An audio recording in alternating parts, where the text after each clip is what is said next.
Hello everyone, welcome to Mark Bank and let us try to solve this problem and I would like you to pause this video, solve this problem on your own.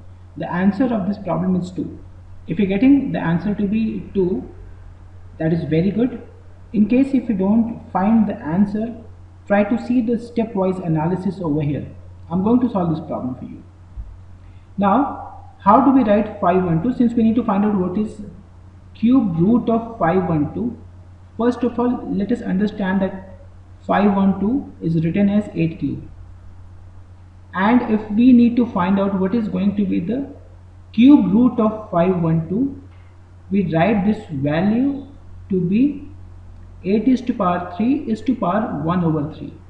Now, do we understand that this 8 is to power 3 is to power 1 over 3 can also be written in this way, where 3 will get cancelled from numerator and denominator and the value that we have over here is 1. Now the second step of this problem is over here nothing is mentioned.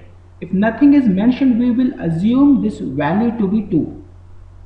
If something is not given for the square root, we assume that we need to find out what is going to be half of the total thing. Okay, so how do we write square root of cube root of 512? Since we have found out what is this value, can we find out what is square root of 8? And square root of 8 may also be written as square root of 4 times 2, and 4 will come out of this square root and we will have this to be 2 times under root 2. Now the next step is to find out what is going to be the cube root of this total value.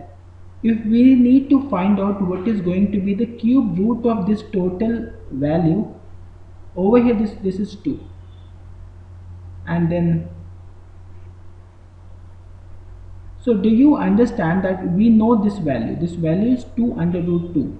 So we need to find out what is going to be the cube root of 2 times under root 2. Should we also be writing this value to be 2 is to power 1, and square root of 2 will be written as 2 is to power half. So should we be writing this to be, since the base over here is same, should we be adding the powers over here? If we add our powers, what is that we are going to have? This is 2 is to power 1 plus 1 by 2. That gives us cube root of 2 is to power 3 by 2.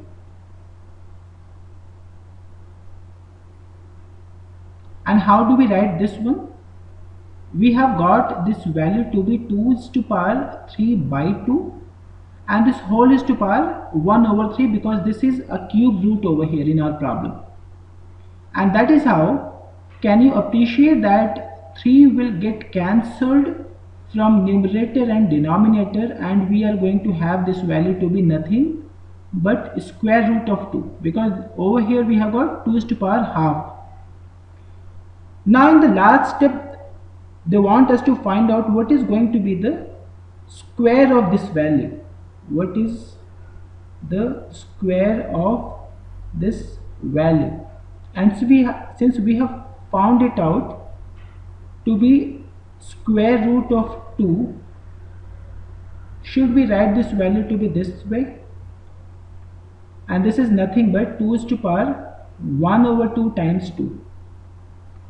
Half and half will get cancelled from numerator and denominator, and we will be left with 2 is to power 1, and that is going to be our answer. I think that you have understood the stepwise analysis of this problem. Try to see where you have not done it correctly. Try to rectify your mistakes and move on. Why this chapter is very important, as I must have told you in the introductory video, that this chapter would give you 2 to 3 problems in any banking examination. Thank you very much for watching this video. I will see you in the next video. Till then, bye bye and take care.